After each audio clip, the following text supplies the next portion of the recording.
morning comes with the early summer light. Curtains sway gently by the window, and you're sleeping.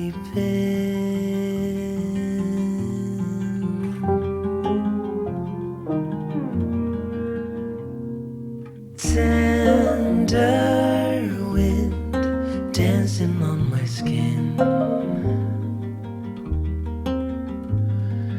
makes me stay in bed a little longer to hear you breathing.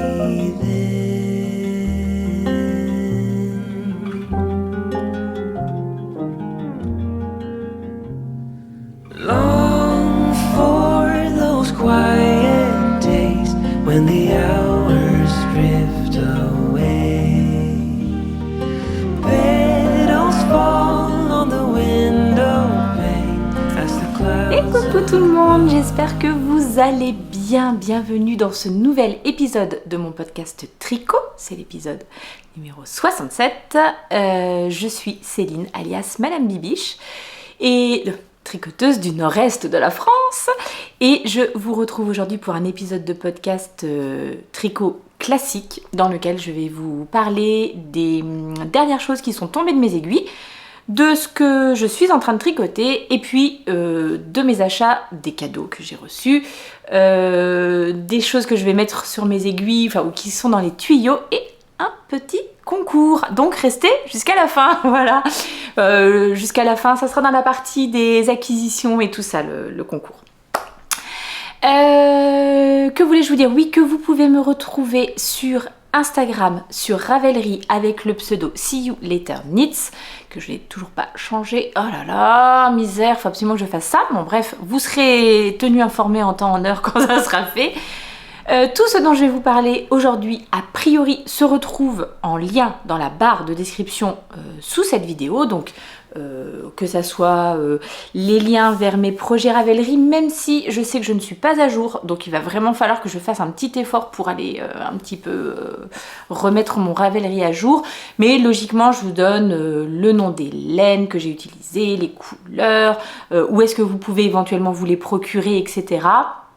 Je le précise, mais je le redis, bon bref. Les liens que je donne dans la barre de description, c'est pas du tout des liens affiliés ou quoi, ou qu'est-ce. Enfin, moi, je gagne rien du tout dessus. C'est juste pour vous donner des idées de où vous pourriez trouver certains fils.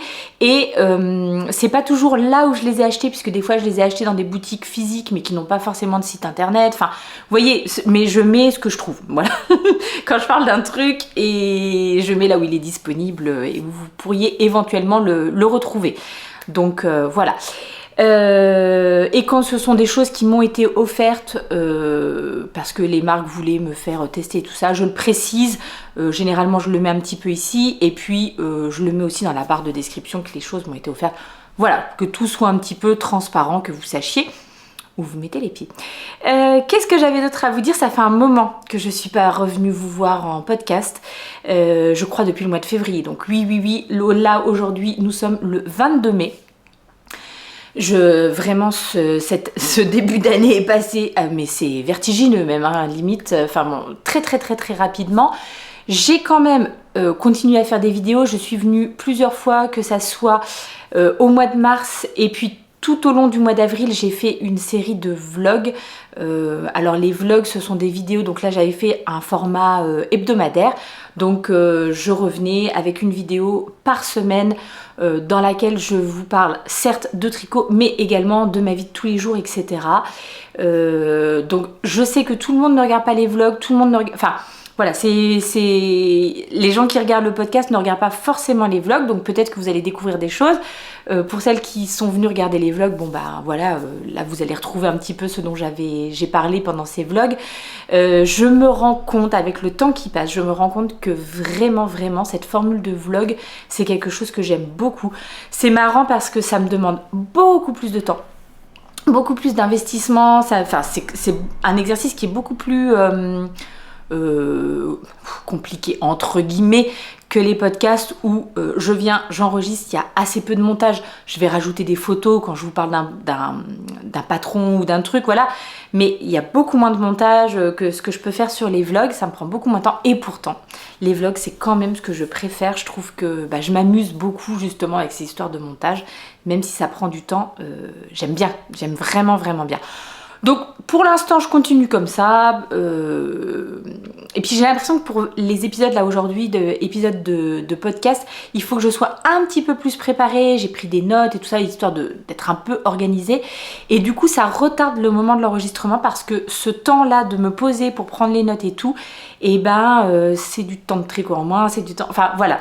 Donc, je sais pas, je réfléchis. Pour l'instant, on continue comme ça, et les podcasts et les vlogs, mais peut-être, je sais pas, on verra ce que l'avenir nous réserve. Bon, bref, vous me direz aussi en commentaire si vous n'aimez que les podcasts, que les vlogs, ça me permettra peut-être de me faire une petite idée aussi de... Parce que finalement, certes, je le fais pour me faire plaisir, mais le truc, c'est quand même qu'on partage et que vous, ça vous plaise. Donc, bon. Bref. J'ai énormément de choses à vous montrer, donc je vais quand même essayer d'aller assez vite, enfin sans pour autant rusher. Moi j'aime bien justement avoir ces longues vidéos, des fois à regarder des podcasteuses que je suis, comme ça j'ai du temps de tricot devant moi, et puis c'est un petit moment où on se pose. Si je vois que vraiment ça prend trop de temps, parce qu'il y a quand même des impératifs d'enfants à récupérer à l'école, etc., peut-être je couperai en deux cet épisode et puis je reviendrai la semaine prochaine, quelque chose comme ça. On n'en est pas là, commençons, rentrons tout de suite dans le vif du sujet avec les objets terminés. Et les objets terminés, je peux vous dire qu'il y a beaucoup de chaussettes. Donc, enfin, il y a de la chaussette, La première paire que je vais vous montrer, c'est celle-ci. Ce sont des petites chaussettes vanille absolument toutes simples.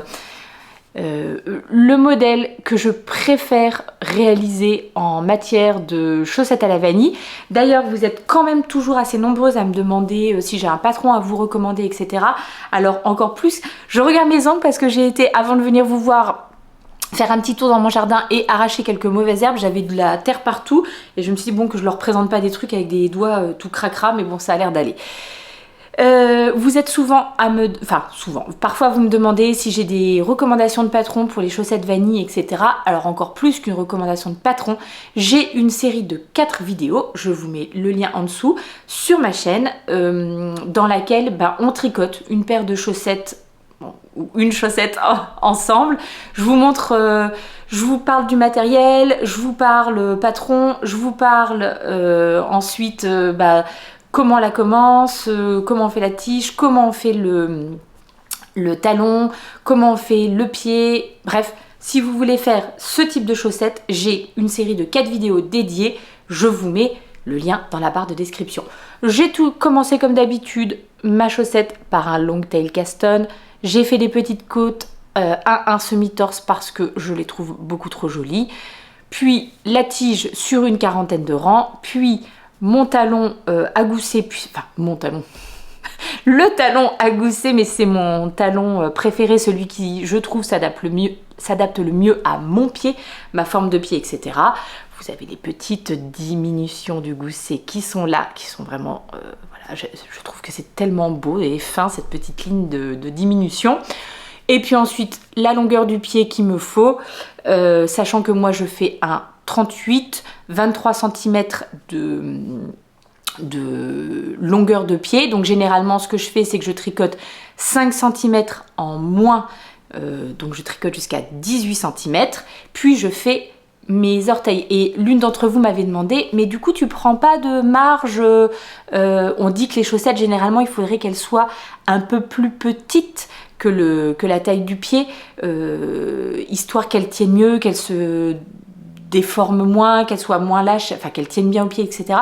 Mais en fait, moi, ma pointe, là, mes orteils, ça fait pas 5 cm. Donc, en partant du principe que je me laisse 5 cm à la fin, quand j'arrête ma chaussette, voilà, ça me fait la petite aisance négative qu'il faudrait pour que la chaussette me tienne bien au pied. Je ne vous ai pas du tout parlé d'Hélène, et c'est regrettable, parce que c'est vraiment trop joli. C'était un petit kit que j'avais dans mon stash, un petit kit de chez Tincture à laine. Est-ce que ça va faire le point? Oui. Petit kit que j'avais acheté un 50 grammes et un 20 grammes. Je n'ai pas de coloris malheureusement et c'est un kit que j'avais acheté lors du festival Bredslen. Donc comme vous le voyez, je sais pas, il doit me rester 3-4 grammes là du 20 grammes et peut-être 10 du 50 grammes. Moi c'est vrai que les chaussettes avec contrastant en 38 pour moi c'est vraiment nickel parce que ça rentre tout à fait dans un 50 grammes. C'est extrêmement pratique. Donc oui, malheureusement j'ai pas de coloris à vous donner. Juste vous dire que c'est sur la base Tinctura Socket, donc 75 Superwash Merino, 25% nylon. Ah, et elle est un tout petit peu plus généreuse qu'une fingering classique puisque on a 212 mètres pour 50 grammes. Voilà. Et 85 mètres pour 20 grammes.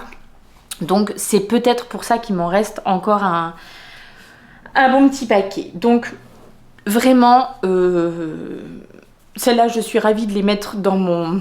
Alors, de les mettre un peu plus tard, hein, parce que là, ça y est, on est parti sur des températures vraiment chaudes. Je porte plus en ce moment mes chaussettes tricotées, c'est trop chaud pour moi, même les petites soquettes, etc.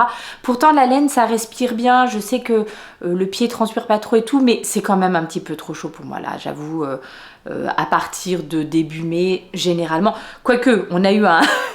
début mai sympa, mi-mai qui était digne d'un mois de novembre, donc là j'ai remis des chaussettes tricotées, mais celles-ci toutes neuves, je vais les mettre dans ce que j'appelle ma boîte de bas, les modèles de chaussettes que je tricote, que je mets de côté au fur et à mesure, et puis cet hiver sera temps d'opérer un petit roulement. J'ai des chaussettes qui se sont quand même bien abîmées ces derniers temps, délavées, ou des taches ou des trucs.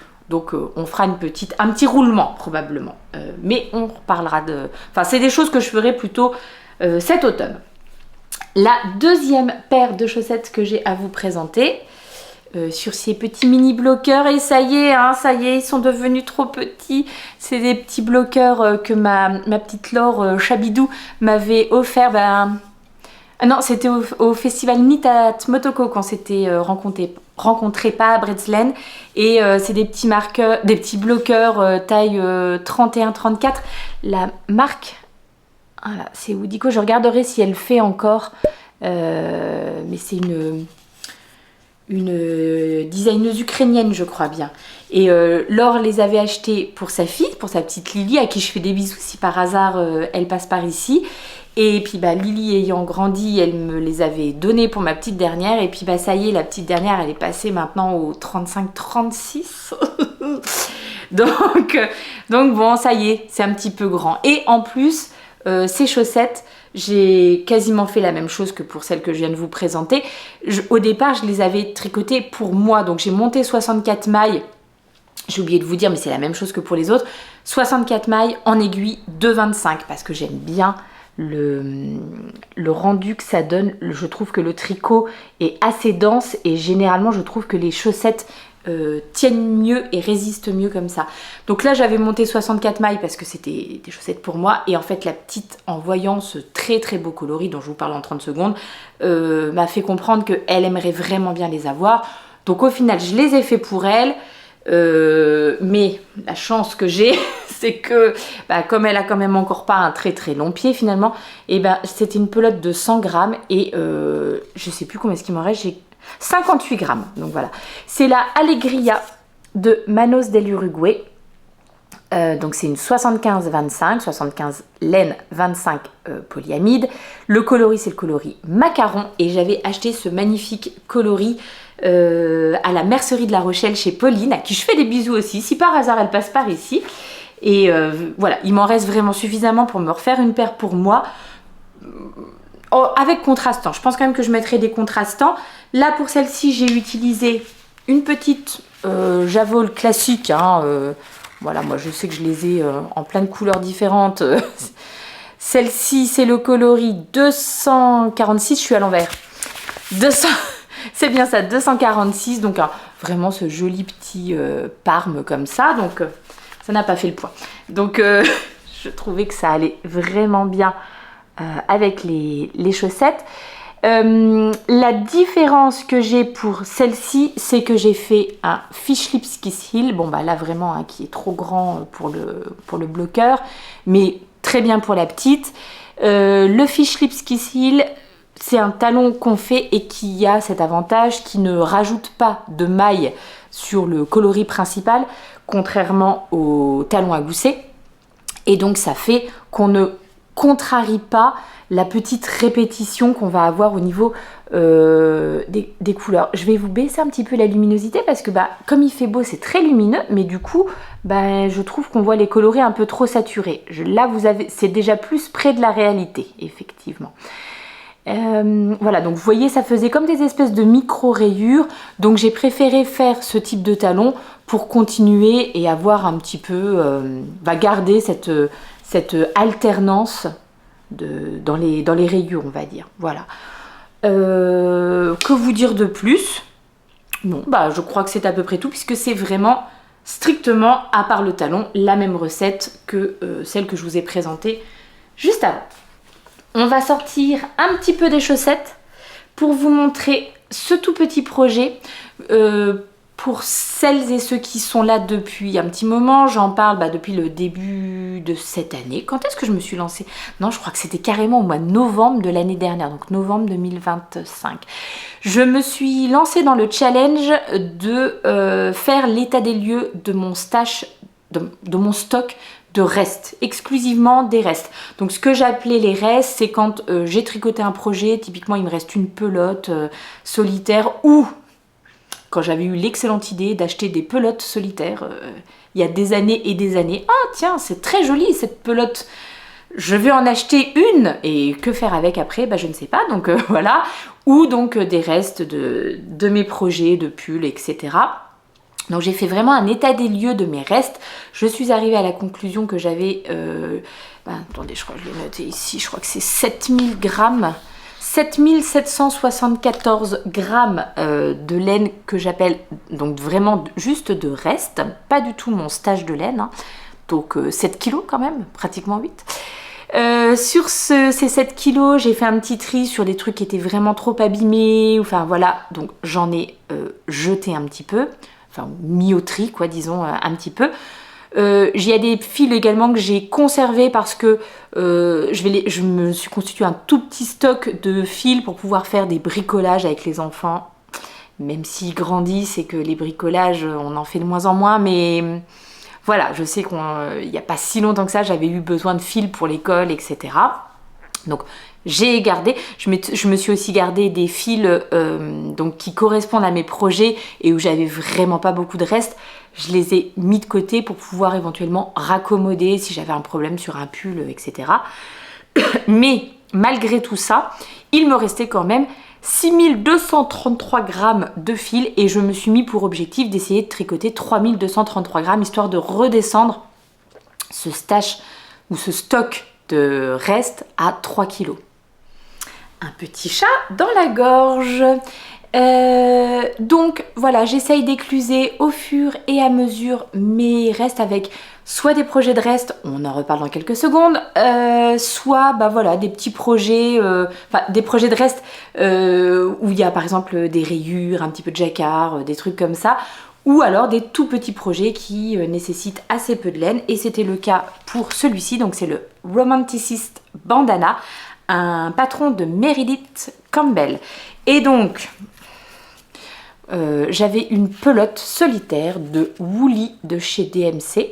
Alors celle-ci je sais exactement, je l'avais achetée pour faire des petits des visages de petits amigurumi ou enfin bon bref, sans me rendre compte que c'était une épaisseur DK, on va dire 50 grammes 125 mètres, et que c'était donc beaucoup trop grand par rapport aux autres fils que j'avais, donc que ça ne rentrait pas. Donc j'avais une pelote de cette Woolly. Bon vous voyez qu'il m'en reste quand même, hein, donc ça va quand même repartir dans le stock de reste, mais bon, j'en ai quand même utilisé 40 grammes pour réaliser ce petit bandana.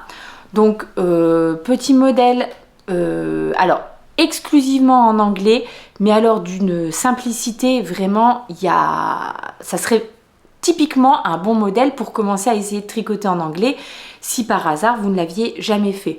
très facilement, hein, on monte quelques mailles par ici, puis vous faites des augmentations, donc je crois que les augmentations se font sur tous les rangs en droit, il me semble, et puis au bout d'un moment, donc on peut commencer à faire notre petite dentelle, je sais plus comment il s'appelle ce point, et on le voit énormément en ce moment. J'ai vraiment plein de recommandations de petits patrons, de cardigans, pulls, etc. où il y a ce petit point de dentelle dedans qui est simplissime, mais vraiment simplissime. Pareil, si vous n'avez jamais fait de dentelle, peut-être une bonne idée. Voilà, jusqu'à arriver à la taille souhaitée. Est-ce que j'aurais pu continuer? Peut-être, mais après je pense que ça aurait fait un peu grand. C'est pour la petite dernière aussi. Donc voilà, il ne fallait pas non plus un truc trop long, enfin trop grand sur la tête. Et puis une fois que vous avez fini, vous faites un I-cord que vous venez tricoter ici au fur et à mesure, puis fin de l'I-cord, etc. Ce que je vais faire, c'est que je vais essayer de faire des petites images de la petite qui porte le bandana, et comme ça, je vous montrerai. Ah tiens, je me dis qu'on aurait peut-être même pu faire un truc... Oui, c'est vrai qu'on pourrait aussi se le faire comme ça, mais logiquement, il est fait pour être porté dans les cheveux. Enfin, il est présenté porté dans les cheveux. Bon, alors moi, typiquement, c'est pas une couleur pour moi. Bon, mais voilà, on peut aussi faire comme ça. Mais Sabrina, Choupi, si tu passes par ici, c'est ton moment. N'hésite pas. Mais on est d'accord que c'est peut-être plus sympa un truc un peu comme ça quand même. Mais voilà. Donc, un modèle hyper simple en aiguille 3,75. Franchement, ça se fait assez vite. Cette petite Woolly de chez DMC, là, le coloris que j'ai utilisé, c'est le coloris 44. Je ne sais plus à combien est la pelote, mais c'est vrai que ça peut être une petite idée de petit projet à réaliser en petit cadeau pour des enfants. C'est assez sympa. Bah, même pour des adultes, hein, à la limite. Enfin, voilà, je vois très bien... alors qui n'est pas adulte, mais je vois très bien ma fille, la grande, porter ça aussi. Par contre, c'est pas les couleurs qu'elle aime bien, donc voilà. Le Romanticis Bandana, vous avez les explications en rang par rang. Une fois de plus, vraiment simplissime, hein. Donc surtout, vous ne vous inquiétez pas. Donc rang par rang jusqu'à arriver à l'endroit où ça se répète. La répétition, elle est aussi donnée rang par rang. Ça se répète parce que... après, c'est exactement la même... Enfin, c'est tout le temps la même chose qu'on fait, en fait. Donc, l'explication, elle vous est donnée en rang par rang, et elle vous est donnée aussi sous la forme de graphique, de diagramme. Donc, ça peut être un bon petit projet pour pourquoi pas découvrir le tricot en anglais, puisque c'est vraiment très, très simple. Est-ce que je vous ai dit tout ce que j'avais à vous dire? Oui, donc vous avez un petit 40 grammes de DK qui traîne dans votre stash, ça peut être une très bonne idée. Ou une pelote solitaire de DK, très bonne idée également. Ensuite, attaquons la grosse pièce. La grosse pièce que je vous avais donc montrée en février, qui était en cours et qui est donc terminée depuis vraiment un long moment. Elle l'a portée une fois.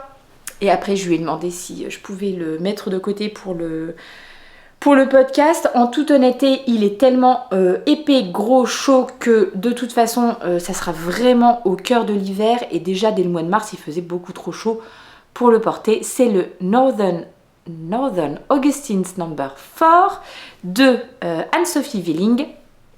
Velling, je ne sais pas comment on le dit. Une fois de plus, les infos en dessous. Que j'ai tricoté pour ma grande qui avait flashé dessus à cause de ses petits nœuds et de son jacquard absolument choupinou.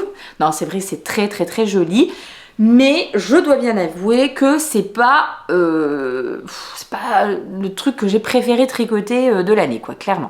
Alors, donc je vous ai donné le nom de la designeuse, le nom du modèle, très bien. Je lui ai réalisé la taille A et je l'ai réalisé en fil Colana, en péruviane de chez Fil Colana. Donc c'est ce fil-là que je me suis procuré lors d'un passage à la mercerie Rographe. Alors maintenant vous voyez un petit peu trop foncé. Il est un peu plus clair ce rose. Est-ce que c'est mieux comme ça? Oui, c'est mieux comme ça.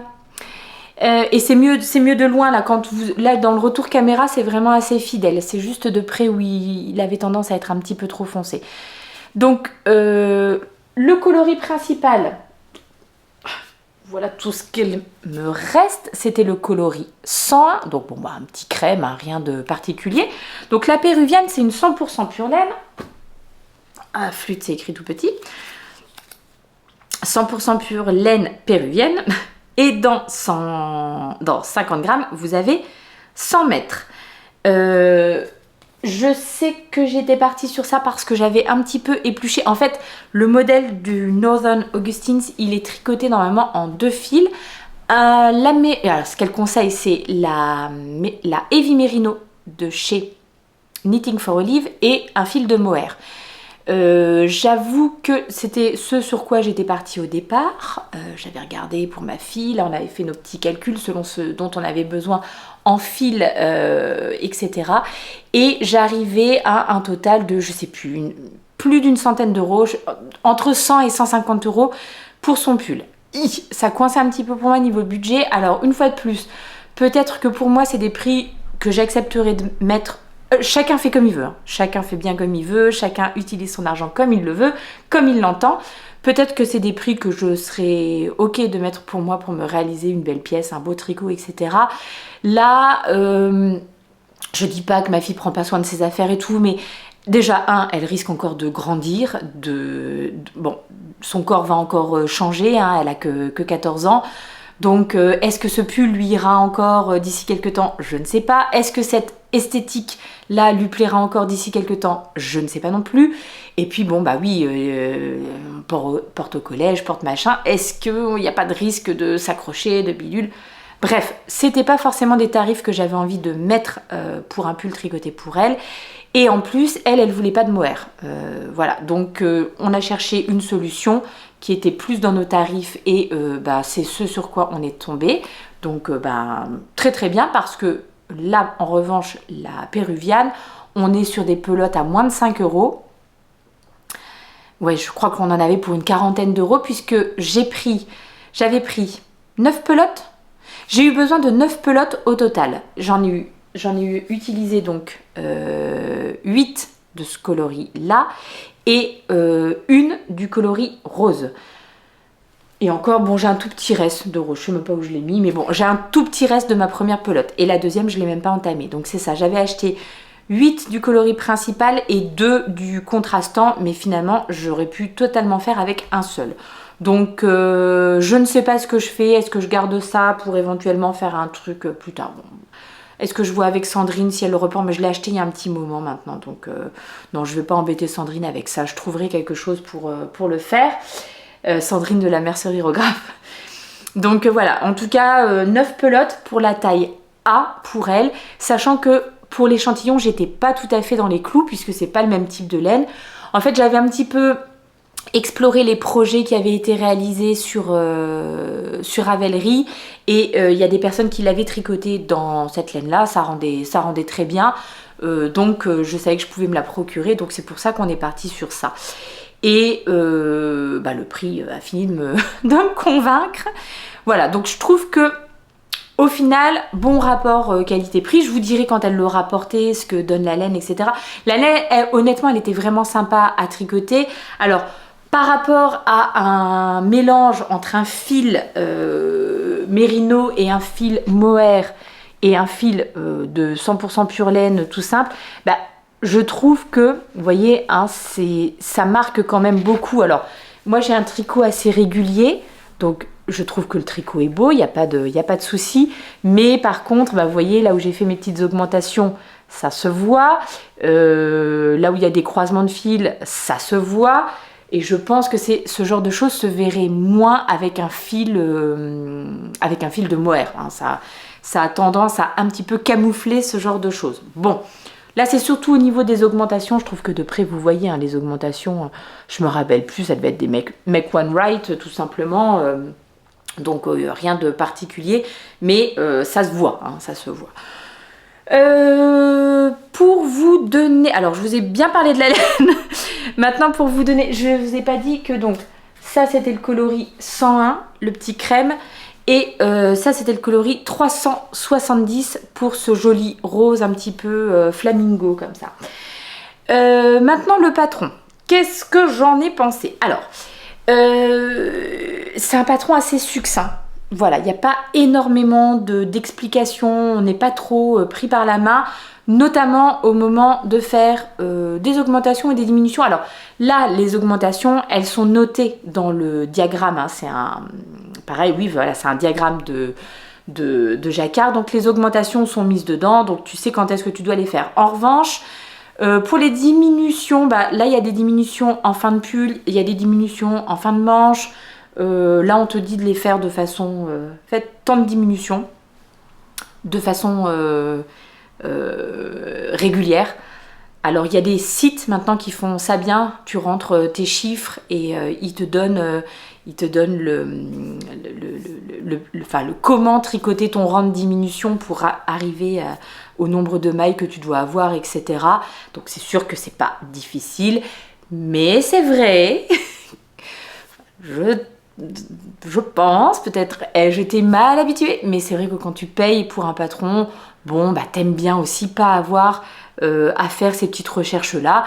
C'est quand même un petit gain de temps quand on te dit ton rang de diminution, bah pour la taille temps c'est tu fais comme ci, pour la taille ça tu fais comme ça. Bref, c'est un détail, mais voilà. Là où j'ai un petit... Alors, plusieurs petits doutes aussi. Au niveau du col double, comme vous l'avez, enfin comme vous le voyez peut-être, c'est un col double. Donc on commence par tricoter un certain nombre de rangs de côtes 1-1 avant de rabattre et de tricoter le rang de montage avec le rang qu'on était en train de tricoter. C'est une technique, alors j'en fais assez régulièrement, je trouve que, enfin voilà, dans 2 autres projets que je vais vous montrer, c'est comme ça. Donc c'est une technique qu'on voit beaucoup, je trouve que c'est une technique qui laisse pas beaucoup de place à l'ajustement, et là typiquement, eh ben, le col il est un peu grand pour ma poulette. Il lui monte un tout petit peu trop haut, elle aurait peut-être aimé qu'il soit un tout petit peu moins haut. Et en même temps, je vous dis, on verra, enfin voilà, elle l'a porté, elle aime bien et tout ça, mais c'est vrai que de faire cette façon-là, et ben, une fois que ton col il est fait, et puis que tu as commencé à... c'est toujours le même fil, hein, donc après on enchaîne directement sur le jacquard. Donc autant te dire que quand si tu essayes juste le col, oui d'accord, il montait, mais on sait très bien qu'avec le poids après du pull, les manches, etc., le truc va avoir tendance à descendre. Certes, ça descend un peu, mais encore pas exactement comme elle aurait voulu. Donc c'est vrai que je trouve que tu as quand même moins de possibilités d'ajustement avec ce col-là, parce que bah, une fois que tu as commencé à tricoter, à moins que tu acceptes de tout défaire pour refaire le col, mais là tu as un peu les boules quand même. Donc voilà, c'est pas forcément la technique que je préfère, mais bon, j'ai suivi le patron. Peut-être pour d'autres fois, il faudrait que je relève les mailles après, et puis... mais bon, une fois de plus, j'ai 2 autres projets qui sont comme ça, et j'ai quand même fait comme ça à chaque fois, hein, donc voilà.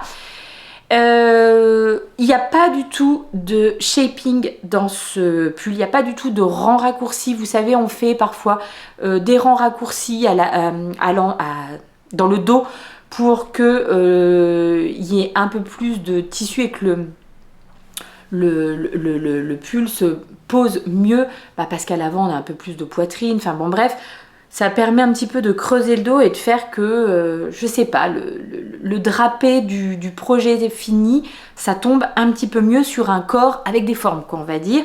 Là, il n'y en a pas du tout. J'ai été un petit peu déstabilisée aussi par le fait qu'il y ait des diminutions à la fin, et des diminutions assez drastiques. En fait, donc comme j'avais pas le bon échantillon, on était parti sur une taille qui était peut-être vraiment la première taille, qui était peut-être un petit peu petite pour elle, mais mon échantillon était... enfin voilà, donc du coup je m'étais dit, bah avec cet échantillon-là, ça fera l'équivalent de, si on faisait la deuxième taille, entre les deux, ça faisait entre les deux, la première et la deuxième taille, ce qui est bien, ça fait un tout petit peu moins d'aisance positive, parce que vraiment sur le modèle, on avait l'impression que le truc était oversize, mais au possible. Ça aussi c'est un peu compliqué, je trouve, parce que j'ai l'impression quand même que sur certaines photos des designers, quand on a des des tricots un peu oversize comme ça. Je sais pas si c'est un modèle qui est présenté normalement qui est designé pour être porté avec 20 cm d'aisance positive. Et franchement, sur la photo, je sais pas s'il y a 20 cm. Pour moi, il y a plus d'aisance positive. Donc au final, toi, tu te dis que c'est tricoté avec cette aisance-là et que tu ne veux pas avoir cette aisance-là à la fin. Et en fait, quand tu le tricotes avec les 20 cm d'aisance positive, tu dis « Ah ben non, c'était tout à fait correct ». Bref, je me pose parfois des questions sur voilà, cette esthétique un peu super loose et tout ça, c'est joli, mais du coup, est-ce que ça reflète la réalité de ce que va te donner ton truc à la fin? Pareil, je pense que j'avais des images de ce petit pull porté par ma cocotte, mais je sais pas si je les ai encore. Au pire, je lui demanderai tout à l'heure, quand elle va rentrer et qu'il fera 31 degrés, de le passer pour vous montrer un petit peu comment il tombe sur elle. J'espère qu'elle acceptera. Voilà, le rendu final est sympa, mais c'est pas exactement ce à quoi on s'attendait en voyant les photos. Donc, bon bref. Le fait qu'il y ait vraiment beaucoup de diminution à la fin, ça lui fait un petit effet un peu boule comme ça, auquel pareil on ne s'attendait pas.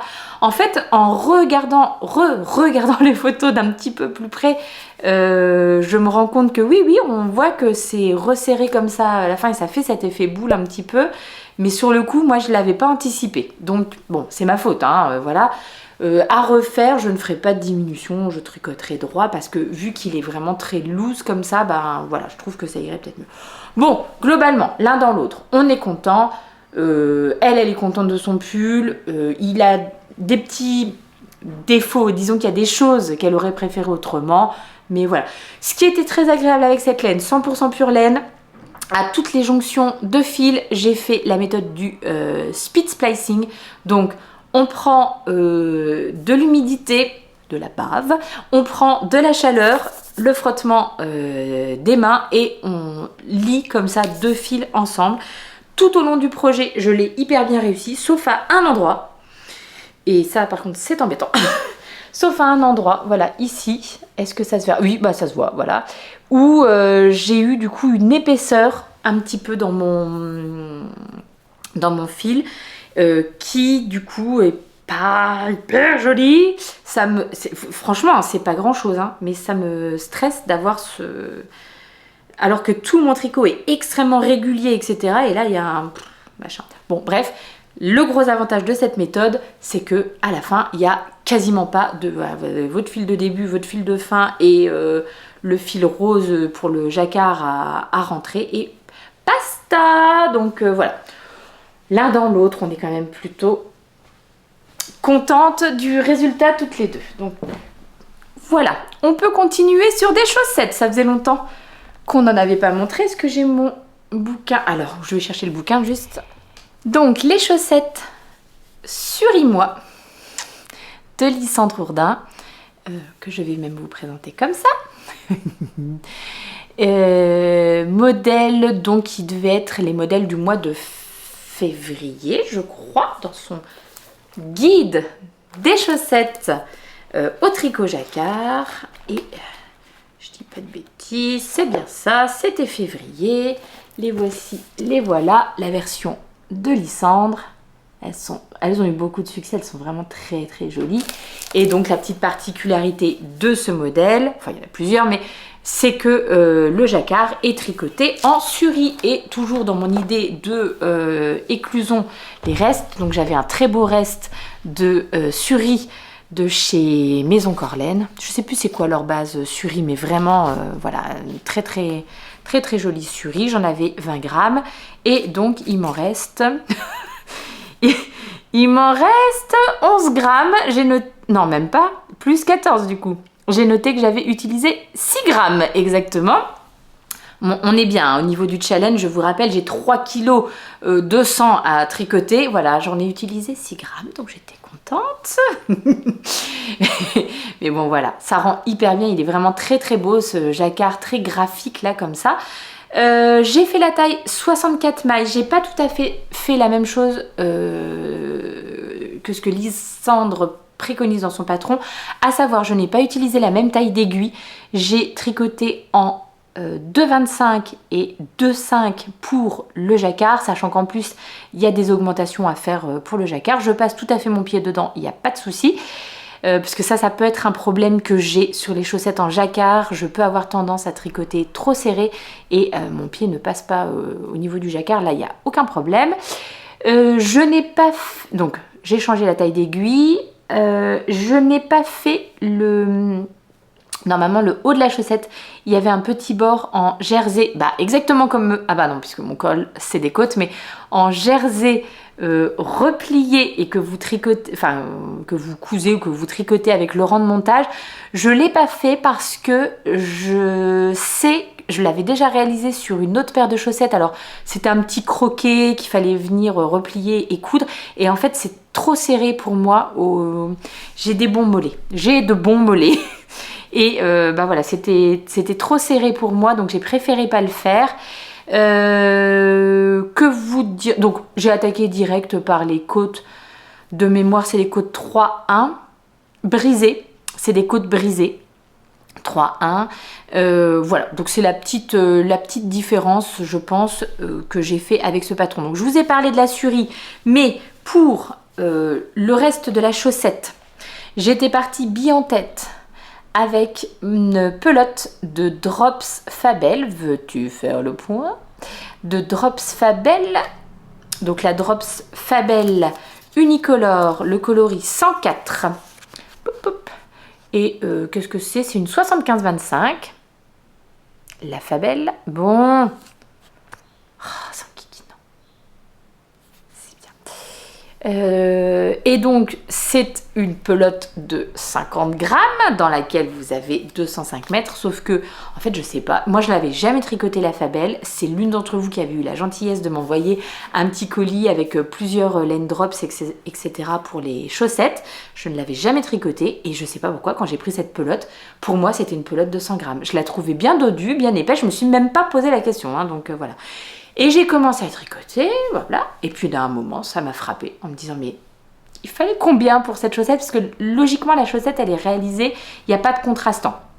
Bon, donc je vous en avais parlé en me disant, j'ai que 50 grammes, je sais pas si ça passera. Et là, vous avez été vraiment 4-5 à me dire, ah, je te confirme, moi, c'est pas passé pour mon 38 avec seulement 50 grammes, ou enfin voilà. Donc j'ai dû plan B, j'ai dû trouver un petit contrastant. Je suis partie sur de la Javol Silk, tout à fait classique, le coloris, je suis toujours à l'envers, 194. La Javol Silk, contrairement à la Javol classique, donc c'est 55 laine, 25 nylon et 20% de soie. Donc ça, je peux pas vous dire combien j'en ai utilisé, c'est un petit reste que j'avais aussi de précédents projets, bon bref. Donc voilà, donc j'ai utilisé, alors par contre clairement la Fabel, ça c'était une pelote neuve pour mon 38 avec quand même des contrastants. Il me reste 3-4 grammes, hein, donc effectivement ça serait pas du tout passé si j'avais fait en unicolore, on va dire. Donc voilà. Que vous dire de plus? Bah écoutez, je pense que je ne vais pas non plus vous dévoiler le patron, mais j'ai mis beaucoup de temps à les faire. J'ai mis beaucoup de temps à les faire. Alors je pense que c'est à cause de mes histoires de soucis de grammes de laine. J'avais un peu peur, je pense, de manquer, etc. Et une fois que la première a été terminée, donc c'est la première qui m'a pris énormément de temps, une fois que la première a été terminée et que j'ai vu qu'il me restait suffisamment, la deuxième a été faite plutôt rapidement. Je dirais que la tige du coup est même presque un petit peu lâche pour moi. Voilà, mais ça sera des chaussettes d'intérieur.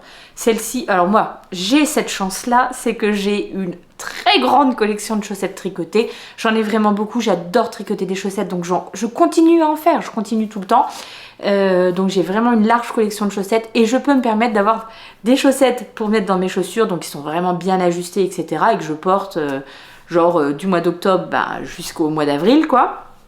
Et des chaussettes que je mets plutôt à la maison, un petit peu plus lâches, donc qui seraient un petit peu moins agréables dans des chaussures, parce que voilà, on aime quand même bien que les chaussettes soient bien ajustées aux pieds. Voilà, donc celle-ci, ça sera des petites chaussettes d'intérieur et vraiment esthétiquement, elles sont trop belles quoi, elles sont vraiment trop jolies. Donc les surimois, est-ce que je vous ai dit tout ce que j'avais à vous dire? Mais je pense que oui. Donc idéal pour les restes, mais il faudrait faire quand même un sacré paquet de chaussettes surimois avant de tout écouler ces 20 grammes de laine qui me restait, ces 20 grammes de suri qui me restaient. La suri de Maison Corlaine, c'est... Enfin, franchement, c'est une douceur absolue. Le dernier objet terminé est la dernière paire de chaussettes. Oh non! Bien entendu que je vous ai pas tout dit. Avez-vous vu ces bloqueurs? Avez-vous vu ces bloqueurs magnifiques à mon nom? Ce sont des bloqueurs de chez Création Solognotte que j'avais vu au festival Knit and Clutch cette année. Donc le festival Knit and Clutch qui a lieu au Ban Saint-Martin. Donc vraiment juste à côté de Metz. Et voilà, donc je lui avais passé une petite commande de bloqueurs à chaussettes. J'ai encore 10 marqueurs, hein, je crois bien. De petits bloqueurs à chaussettes avec des pivoines dessus et avec mon petit comble du chic, mon petit pseudo gravé en haut. Elles sont trop belles. Enfin, elles sont trop belles, elles sont trop beaux du coup, puisque ce sont des bloqueurs à chaussettes. J'avais déjà cette paire de bloqueurs que je lui avais pris lors d'un autre salon avec ce que je pense des roses. Et voilà. Donc là, je continue ma collection. Écoutez, j'ai que 2 pieds, mais vous voyez, finalement, c'est bien d'avoir tous ces bloqueurs à chaussettes parce que, oui, une nouvelle paire de chaussettes à vous présenter. Il s'agit des Woodland Walk qui sont un modèle gratuit sur Ravelry, modèle en anglais exclusivement, mais alors pareil, hein, gratuit et extrêmement simple, on en reparle, que j'ai réalisé pareil dans un... Alors c'était pas un kit pour le coup, mais dans un 50 grammes et un 20 grammes. Le 50 grammes, c'était un petit one of a kind, un non reproductible de chez... Enfin, je dis non reproductible, mais ne me croyez pas sur parole, c'est un... Il me semble, en tout cas c'est un cadeau d'Eline, de chez Eline Hélène. Il me semble qu'elle me l'avait donné, comme ça qu'elle me l'avait offert lors d'un tricoté ou une fois où elle était venue à la maison, je ne me rappelle plus exactement.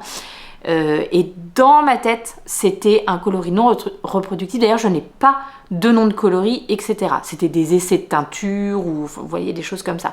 Mais regardez-moi cette petite merveille. Eline, je ne sais pas si tu peux refaire celui-ci, mais c'est beau quand même, hein, ça. Je pense que je ne suis pas la seule à qui ça plaît, quoi. Regardez-moi. Petite base un peu rosée pêche comme ça, avec des jolis speckles un peu orangés, voire corail, et un tout petit peu de gris à certains endroits. Mais voilà, bon, trop joli. Et le contrastant, voilà tout ce qu'il me reste.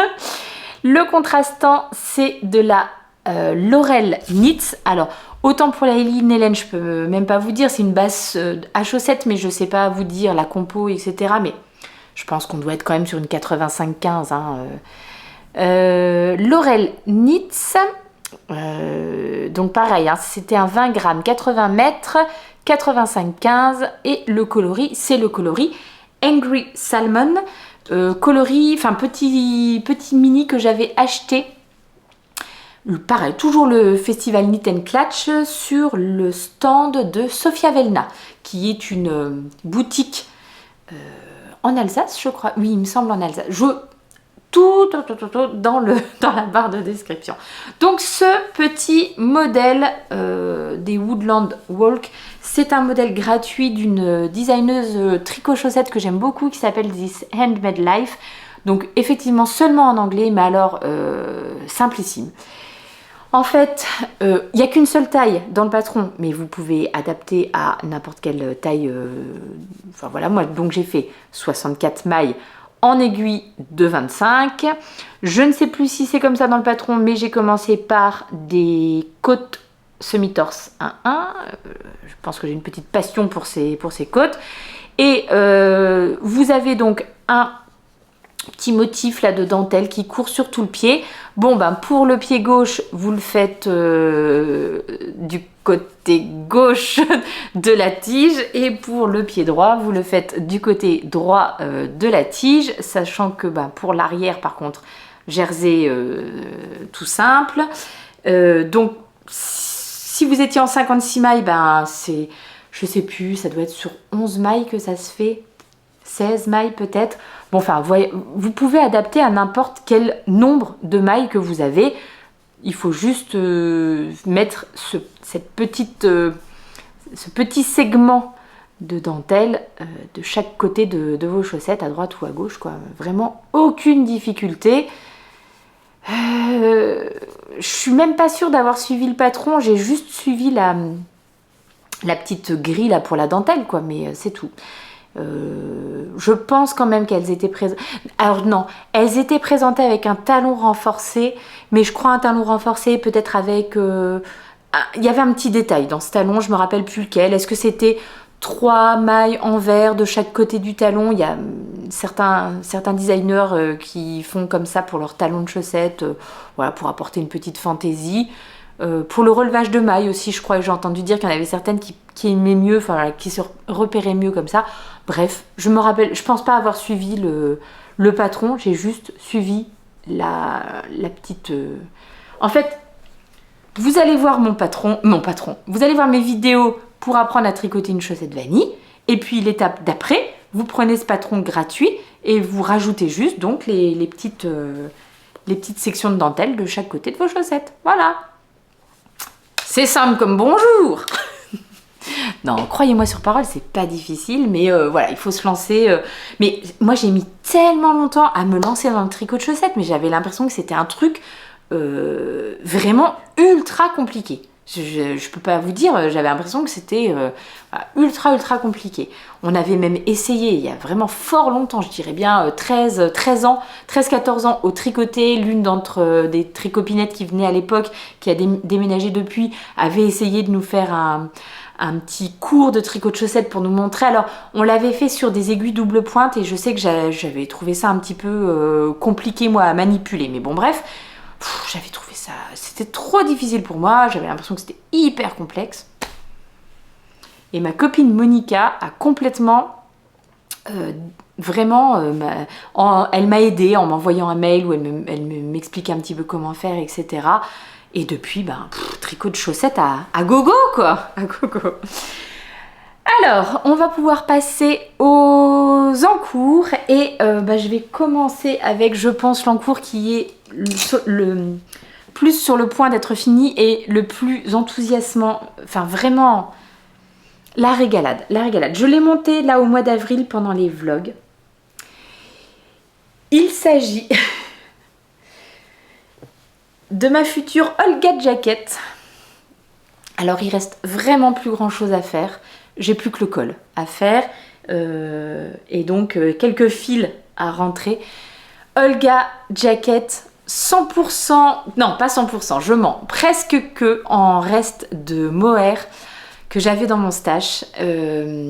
Donc pareil, j'ai fait le point. Alors reprenons la jeunesse du truc. 100% influencée par le podcast de Emma Tricolibri.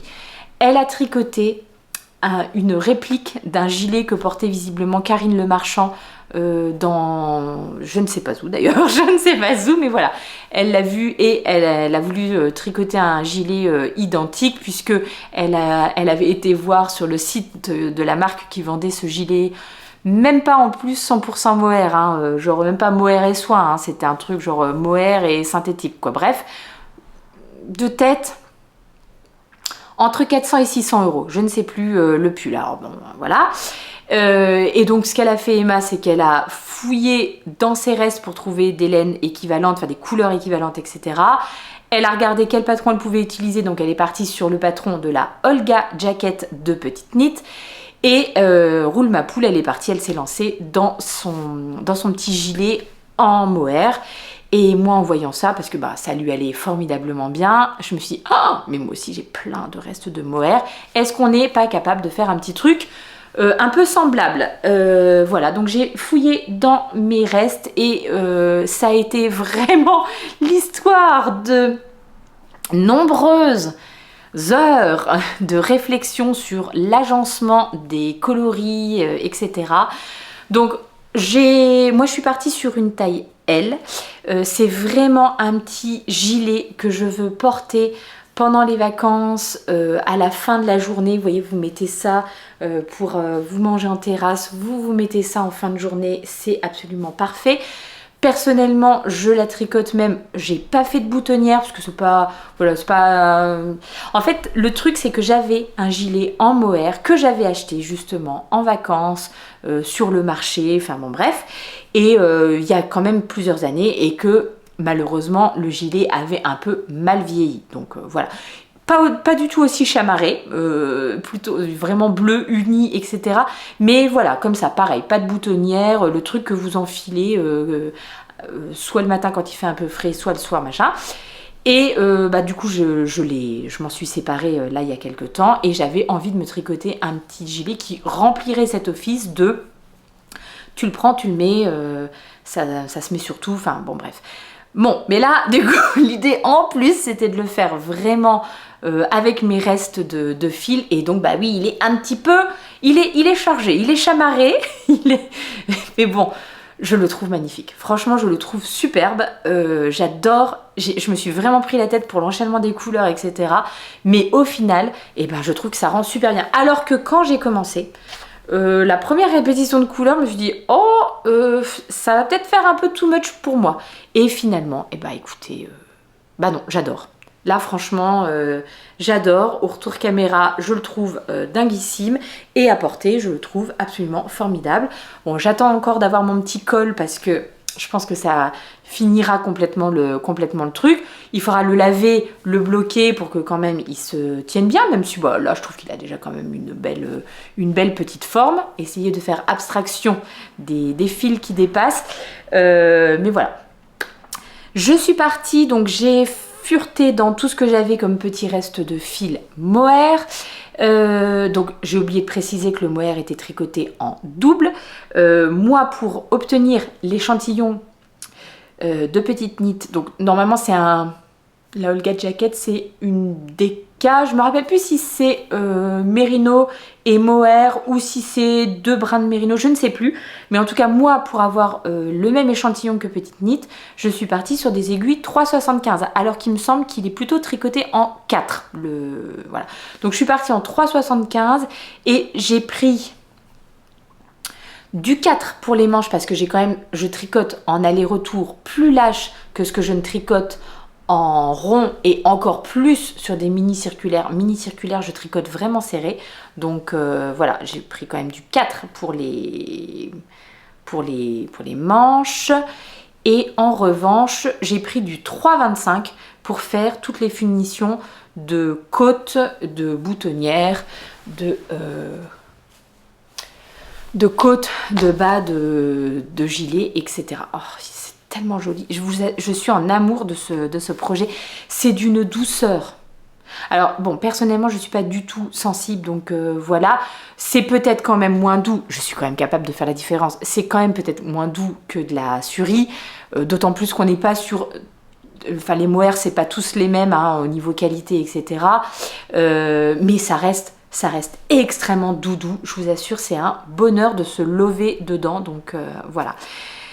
Comment j'ai fait? Donc j'avais peu ou prou dans mes restes, j'avais 10 fils qui je trouvais pouvaient s'agencer, voilà, enfin aller bien ensemble dans un petit camailleux un peu de rose, de violet, etc. Ceci dit, j'ai quand même choisi délibérément de prendre des couleurs un peu avec qui trancher. Donc typiquement ce jaune, ce blanc, ce gris anthracite assez foncé aussi. Voilà, histoire d'avoir quand même, que ça soit quand même un peu peps quoi, voilà. Et je trouvais qu'il me manquait 2 coloris un petit peu pour faire du liant. Alors, donc notamment... Après le jaune, j'avais besoin d'un petit coloris, pareil, un peu peps, machin. Donc ça, j'avais un écheveau de 50 grammes de mohair donc dans mon stash Au final, j'en ai pas utilisé beaucoup, il me reste quand même pas mal de mon écheveau, donc je pourrais le réutiliser pour autre chose. C'était de la... Enfin, c'est de la Tricot et Stitch, le coloris macaron, qui est magnifique. Et j'avais racheté une petite pelote de Katia, je sais plus quelle qualité de mohair de chez Katia, voilà. Il y a des fils donc que j'ai tricotés en double, des fils que j'ai tricotés en simple parce que justement le mohair était un petit peu plus épais. C'est le cas notamment de ce gris anthracite, de la beige qu'on a ici. C'était des fils des fermes de France et du coup voilà, ils étaient un petit peu plus épais. Il y a des fils notamment comme cette mohair, je crois que c'est la mohair luxe de chez Lang qui est un petit régal, mais le fil est vraiment, ou peut-être la mohair 21, le fil est vraiment extrêmement fin. Celle-là, je pense que j'aurais pu même peut-être la tripler. Bon, voilà, il y a des épaisseurs qui sont un peu, enfin il y a des fils qui... Il y a des rayures qui sont un peu plus épaisses, d'autres qui sont un peu moins épaisses, mais globalement je pense qu'à l'œil nu ça ne se voit pas, donc voilà, il n'y a pas de souci. Que vous dire d'autre? Que je suis assez contente parce que ce coloris là je l'ai terminé, ce coloris là je l'ai terminé, le petit rose ici qui était un mélange de deux fils je l'ai terminé, et puis j'ai utilisé, j'avais vraiment beaucoup de restes de ce mohair de chez Yarn by Simone dans lequel j'avais tricoté mon petit pull de chez Massimi avec, enfin voilà, donc il m'en restait vraiment beaucoup, donc celui-là je l'ai utilisé, vous voyez, pour faire un liant, c'est le coloris de mes côtes, et ça sera, donc les côtes du col vont être également réalisées avec ce coloris. Bref, j'ai quand même, je l'ai pas encore pesé, j'attends, je sais que ça va être ingrat parce que ça reste du mohair, c'est beaucoup moins lourd qu'une fibre un 100% mérino, enfin bon bref, donc je sais que ça me fera quand même pas un gros trou dans mon stock de restes de mohair, mais ceci dit, c'est déjà ça, c'est toujours cette prix. J'aurais quand même bien entamé le reste de mohair. Je suis fan. Écoutez, je suis vraiment trop contente. Est-ce que je vous ai dit? Oui, donc au final, j'ai quand même tricoté avec 12 couleurs, dont une que j'ai utilisée pour... clairement, j'en aurais utilisé plus pour faire les boutonnières, etc. Et que, du coup, moi, pour ma taille, je vous ai dit quoi, 5 ou L? Je crois que c'est taille L. Donc je ne sais plus si c'est la 5e taille ou pas, mais bon voilà, la taille L. J'ai utilisé en tricotant en double environ 20 grammes. J'ai pris en fait des restes où j'avais à chaque fois 20 grammes minimum pour pouvoir tricoter. Bon, typiquement, je sais que le jaune, j'en avais un tout petit peu moins. Je devais être plutôt sur 18, mais vous voyez, c'est passé. Donc voilà. J'adore. Donc celui-là, il sera bientôt terminé. Et... lavé et bloqué et prêt pour les soirées d'été. Alors oui, je sais, ça semble un petit peu étrange le mohair pour les soirées d'été, mais en fait quand on part en vacances, on est quand même au bord de la mer, et enfin de l'océan plutôt, où on va, et du coup il peut faire des fois un petit peu frais le soir, donc je vous assure que ça sera quand même apprécié. Le deuxième en cours que j'ai sur mes aiguilles, alors hop, attention les yeux. Oh là là, c'est beau, c'est joli. Non, je crois que c'est dans le sens là. Bon, ça n'a pas réellement d'importance, mais voilà, je crois que le devant il est comme ça. Il s'agit du Elia Sweater de Johanna Hang, un modèle que je réalise dans des laines absolument splendides de chez Woolyette. Alors sa base Portofino qui est une 100% mérino et sa base super doucette, donc un mohair et soie vraiment extrêmement doux. Est-ce que j'ai la compo? Ah oui, j'ai mes faits, super. Donc là, Portofino, c'est une 100% mérino super wash, Woolyette, hein. Touk touk touk. C'est à l'envers, mon dieu. Oi oi oi oi. Donc voilà, le coloris, c'est le coloris verdé, et donc la super doucette, toujours en verdé, c'est 64% Kid Mohair, et je crois que c'est une qualité de mohair qui est plus douce peut-être que le mohair classique, et 36% de soie. Donc j'avais 3 écheveaux de chaque que je lui ai pris lors du festival Knit and Clutch. Mais c'est bien, je vais en festival, je prends les fils et je les tricote, donc je suis bien contente. Parce que c'était le festival de ce début d'année, hein, donc je pense que j'aurais tricoté quasiment tout ce que j'ai acheté. Il faudra que je fasse le point. Et donc voilà, le coloris verdé que vous voyez peut-être à mon retour caméra un petit peu trop flash, décidément, je sais pas pourquoi, hein, oups là, pourquoi les couleurs, il a du mal à gérer les couleurs, je ne sais pas. Et donc je réalise le modèle Elia de Johanna Hang. Bon bah maintenant on dirait que c'est la nuit, donc ça ne va pas, ça ne va pas du tout. On va essayer comme ça, on va voir ce que ça donne. Donc le modèle Elia de Johanna Hang, qui est une designer tricot que j'adore, vraiment. C'est mon 3e modèle que je réalise de chez elle et vraiment j'adore cette designer. Tous ces modèles sont à mon goût, en tout cas, je les trouve très bien finis, très délicats, il y a toujours de beaux détails. Alors, moi j'ai réalisé le Fairy Bouquet et le Rib Wave. Le Fairy Bouquet, vraiment c'était un régal à tricoter. J'ai beaucoup aimé faire le Rib Wave aussi. Celui-ci me plaît beaucoup dans le principe, le résultat, etc. Je trouve qu'il est un peu plus engageant pour moi. Désolée pour toutes ces wrinkles, hein. Il est très mal rangé en bouloche, en boule dans son petit sac, donc voilà. Voilà, donc je le trouve peut-être un peu plus engageant, celui-ci. J'ai quand même un petit peu plus de mal à tricoter dessus. Il faut vraiment que j'ai la possibilité d'être bien concentrée.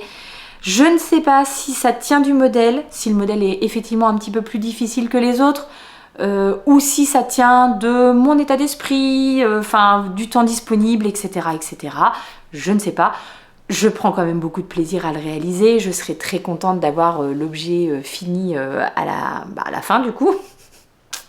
Mais voilà, je sais que je prends...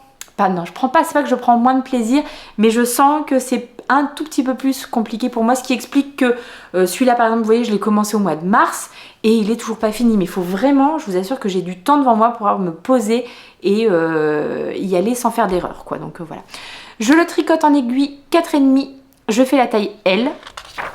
Oui, bah voilà, donc je fais la taille L et chez elle, du coup, je sais plus si c'est la 4e ou la 5e taille, mais bon, voilà. Comme je vous l'ai dit, donc c'est un modèle assez exigeant. C'est un modèle un peu long aussi, hein, parce que, est-ce que vous avez vu que les manches sont 100% réalisées en maille torse? C'est un petit peu long. En maille torse et en torsade, hein, et puis pas de la petite torsade non plus, donc voilà. Donc c'est vrai que ça prend un petit peu de temps. Bon, j'ai quand même une bonne petite longueur déjà de pull. Je pense que je suis pas loin de faire... Ouais, il faudrait vraiment que moi, là, quand je vous ai montré, là, en me levant, je me suis dit, tiens, c'est peut-être quand même déjà pas mal. Donc, je vais quand même vérifier que je suis dans les clous à peu près niveau longueur. Mais c'est possible que je m'arrête là. Il faut ensuite réaliser les côtes de bas de corps. Et ce sont des côtes qui sont... qui sont splittées, qui sont... Il y a des côtes devant, il y a des côtes derrière et il y a une petite séparation, une petite ouverture sur le côté. Donc voilà, c'est un petit détail que j'aime bien aussi. Je ne sais pas si vous avez vu, ou est-ce que je vous montre que là, tout le long du dessous de bras, du côté du pull, vous avez également des petites mailles torse. Et que vous dire d'autre? Que j'ai trop chaud, donc je l'enlève. Ouais, c'est pas vraiment du temps à...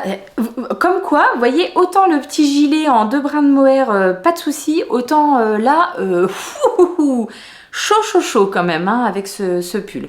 Plus le col roulé, enfin le col roulé, c'est un col un peu cheminé, un peu remontant comme ça. J'ai eu un petit coup de chaud là. Que vous dire de plus sur ce modèle? Alors, je vous disais tout à l'heure que col replié et puis qu'après on part machin. Ben voilà, celui-ci typiquement, vous voyez, on commence par le col. Ce sont des petites côtes torse, enfin semi-torse du coup. Il y en a de la côte, sur ce modèle. Et c'est un col donc replié et vous tricotez avec le rang de montage et après on part pour le pull. Et voilà, donc pareil. Alors là, du coup, je l'ai fait parce que, je pense que vous allez le voir, les côtes torse se poursuivent dans les raglans. Donc c'est vraiment extrêmement joli, c'est voilà, extrêmement bien fait. Je ne sais pas en relevant les mailles si j'aurais réussi à faire la même chose. Donc je ne me suis pas trop posé de questions. J'ai suivi le modèle, mais c'est vrai que finalement c'est pas forcément ce que je préfère. Ces cols doubles qu'on tricote là avec le rang de montage. Bon, il y a quelques rangs de mailles, de rangs raccourcis à l'allemande à faire dans le dos, donc exactement pour ce dont je vous parlais tout à l'heure, un petit peu faire du shaping. Vous faites, c'est vrai que on est en rond, on fait cette histoire de rangs raccourcis, en même temps on fait les augmentations donc de chaque côté. Comment vous montrer ça? De chaque côté là des raglans en côte torse. Dans le même temps, vous commencez à faire les petites torsades de manches avec elles aussi des augmentations pour arriver au nombre de mailles qu'il vous faudra pour faire après le gros motif de torsade sur la manche. On se laisse porter, hein, on suit les explications qu'elle donne et il n'y a pas de problème, en fait, il n'y a pas vraiment de grosses difficultés, mais je trouve qu'il faut être vraiment à son tricot et avoir du temps dédié à ça pour pouvoir faire. Pareil, hein, les petites torsades, bon, au bout d'un moment, on voit quand même le motif se dessiner, donc on sait dans quel sens on doit être, etc. Mais il faut être attentive à son tricot. Mais alors cette designer, enfin vraiment, je pense que j'aurais envie de tout tricoter chez elle. Et d'ailleurs, ma petite Sabrina Choupi a eu la gentillesse de m'offrir là dans ces derniers temps un patron que je n'ai pas encore tricoté, mais qui du coup de chez Johanna Hang, le Chéri Cardigan, qui est magnifique. Je vous mets une petite photo bien entendu pour que vous voyez la beauté de la chose. Il est splendide et je pense que ça fera partie de mes prochains tricots. Enfin clairement celui-ci j'ai envie de trouver le fil pour me le faire. Sabrina l'a déjà tricoté dans un vraiment joli parme comme ça. Je pense que ça me plairait bien dans l'idée. Donc ça c'est le deuxième en cours. Celui-là il n'est pas là d'être fini parce qu'en fait ce qui me reste c'est la manche et que la manche je sais que ça va me prendre beaucoup de temps. Mais bon voilà. Le troisième en cours que j'ai actuellement sur mes aiguilles, alors il a été démarré il n'y a pas très longtemps. Donc on est vraiment sur un tout petit début. Et un tout petit début qui va être un petit peu compliqué à vous montrer. Donc je pense que je vais vous mettre une photo du patron, comme ça vous verrez bien. Est-ce que en tout cas vous voyez que je suis vraiment là je sais pas, je ne veux que de la couleur. Que de la couleur. Là si vous cherchez du neutre, je crois qu'en ce moment c'est pas chez moi qu'il faut venir. J'ai vraiment envie de trucs très colorés, très colorés. Donc on va faire les choses dans l'ordre et donc déjà vous dire que ce modèle c'est le Lyra T, donc c'est là que je vais vous mettre quand même une petite image. Modèle de Irène Lynn que je tricote, enfin une designeuse que j'adore, dont j'ai 1000 patrons dans mes favoris, mais dont je n'avais jamais tricoté de patron jusqu'à présent. Et là, je me suis lancée avec celui-ci car j'ai eu la grande chance d'être contactée par Isenlaine. Hop, je vous montre. J'aurais pu vous montrer. Donc, par Isenlaine, c'est Brigitte qui m'a contactée pour savoir si j'accepterais de recevoir des écheveaux de ses laines pour tester un petit peu. Donc elle est teinturière depuis longtemps, mais elle teignit principalement pour elle. Mais depuis quelque temps, elle s'est lancée, elle a sa petite boutique, donc vous aurez pareil le lien dans la barre de description. Et voilà, donc elle voulait me faire découvrir et sa teinture et une qualité de fil que je n'avais jamais tricoté, à savoir de la Merino soie. C'est indécent. Je sais ce que je vais vous montrer. Je vais vous montrer mon échantillon. C'est indécent de brillance et de douceur. Non, vraiment, c'est... Ça va avoir un drapé, ce truc-là, magnifique. Mais vraiment magnifique. Donc, je vous le disais, c'est sa base Merino extra fin pour 75%. Merino extra fin super wash. Et soie pour 25%. Le coloris, c'est le coloris Corail des îles. Alors là, vous le voyez un petit peu trop clair, mais tout à l'heure, il était bien. Il était bien. On est entre le rose et le orange. C'est magnifique. C'est vraiment trop, trop beau. J'espère que c'est une couleur qui m'ira bien. Je pense que oui. Je sais pas, vous me direz ce que vous en pensez. Et voilà. Et donc, j'ai monté... Donc, déjà, un grand merci Brigitte pour cette super gentille proposition. Et j'ai monté cette semaine le début de ce petit lirati parce que je l'ai vu tricoter ce week-end. On avait un petit tricoté. Je pense d'ailleurs que j'ai fait quelques images et qu'elles auront été au début de ce vlog, de ce podcast. Et une tricopine du tricoté, Pauline, était en train de le tricoter. Le sien était déjà beaucoup plus bien avancé. Et je me suis rappelé que je l'avais donc dans mes favoris et que j'avais donc la laine pour le faire et que du coup j'avais vraiment envie de monter ce projet. Logiquement, la raison, il aurait fallu que j'attende d'avoir terminé ma Olga Jacket avant de monter celui-ci, mais en fait j'avais trop envie, une fois que j'ai réalisé l'échantillon, j'avais trop envie de commencer à tricoter.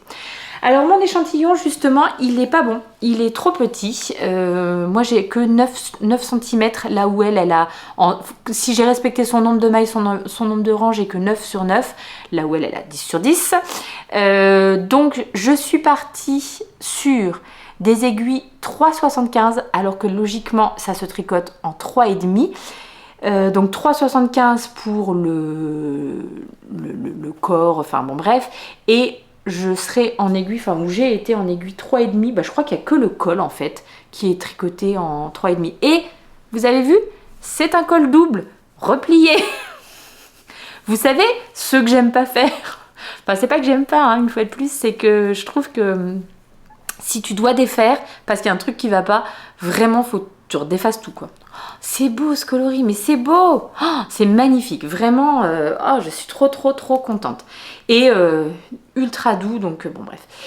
Donc on commence par le col, c'est un col un petit peu bateau. Ensuite il y a des épaules marteau. Donc là je suis pour l'instant dans un système de rangs raccourcis. Donc tout, on fait les augmentations et tout. Enfin on fait les rangs raccourcis, les augmentations pour créer les épaules marteau, etc. Et ensuite je pense que les manches, c'est des manches en côte. En côte torse aussi je pense, décidément. Et c'est surtout ce qui m'a vraiment plu dans ce modèle, c'est les petites torsades en bas du pull et en bas des manches. Alors comme mon échantillon n'était pas bon, j'ai pris une taille d'aiguille supérieure pour quand même obtenir un effet, je l'espère, un petit peu lâche, un petit peu évasé. Enfin voilà, j'ai pas envie d'un truc qui soit trop près du corps puisque c'est plutôt pour porter en été, à la fin de l'été, etc. Donc je préférais quelque chose d'un petit peu ample. En fait, exactement comme elle le porte, elle, la designer sur sa photo. Donc on verra. Si ça arrive à me rendre ça, je serai vraiment bien contente. Je suis partie sur la taille 5 qui est logiquement 101 cm de tour de poitrine. Mais on verra si je suis obligée peut-être d'adapter, de faire une taille supplémentaire, avec quand même la petite contrainte que pour la taille 5, j'avais besoin de 1230 mètres de fil. Donc là, j'ai 3 écheveaux, 1200 mètres. Par contre, si je dois faire une taille plus grande, est-ce que j'aurai assez de fil? Je ne sais pas. Donc pour l'instant, je continue, enfin voilà, je commence, je vois un petit peu au fur et à mesure ce que ça donne. Et puis on verra s'il y a besoin éventuellement de reprendre une taille supérieure. Bon je déferai, je referai. La batterie meurt.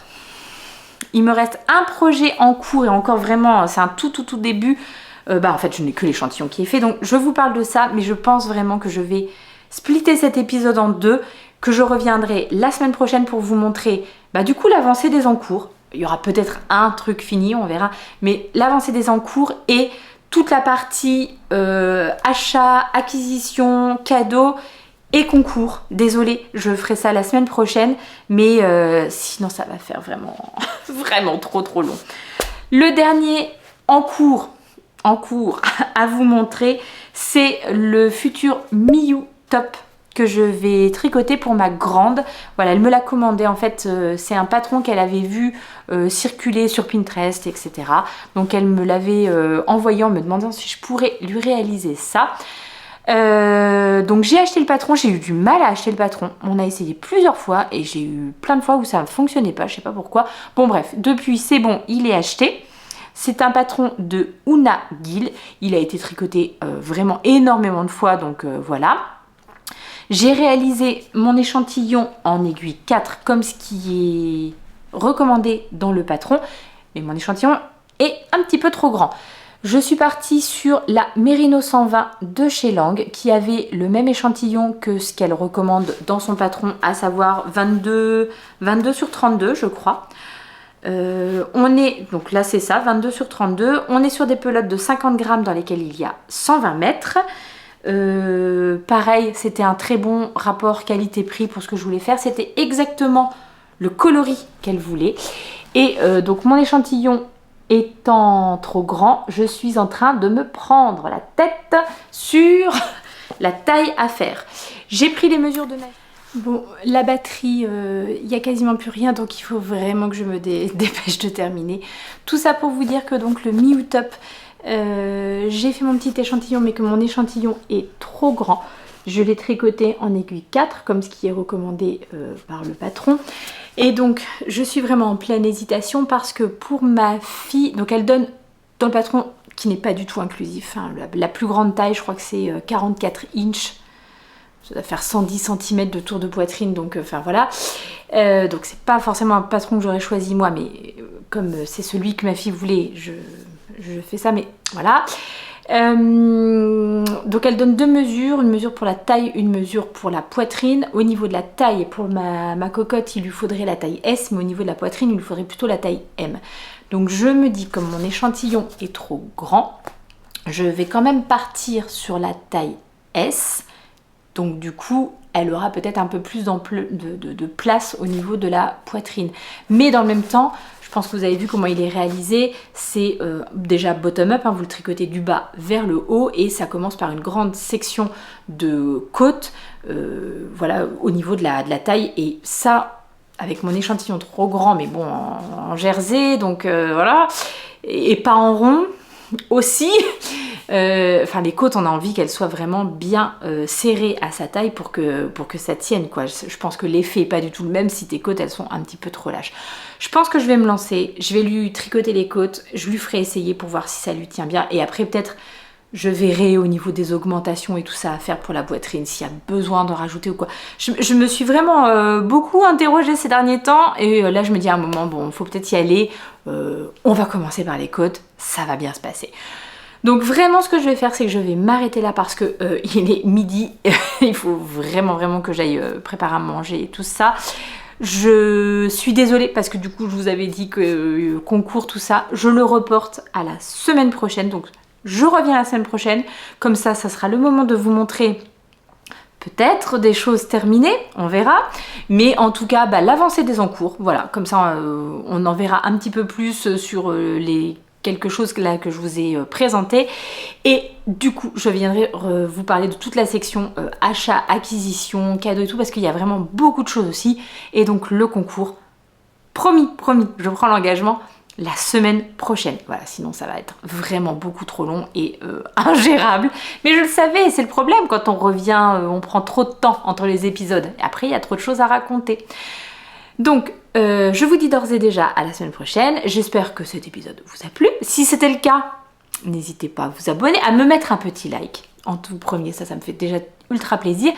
me laisser un petit commentaire, ça aussi ça me fait toujours super plaisir. Et puis si ça n'était pas déjà fait, bah éventuellement à vous abonner. Objectif 10 000, hein. Objectif 10 000, je vous le dis. Là, c'est cette année ou jamais. Voilà, il faut que j'y arrive. Je vous embrasse bien bien fort. Prenez soin de vous, tricotez bien. Et donc, à la semaine prochaine.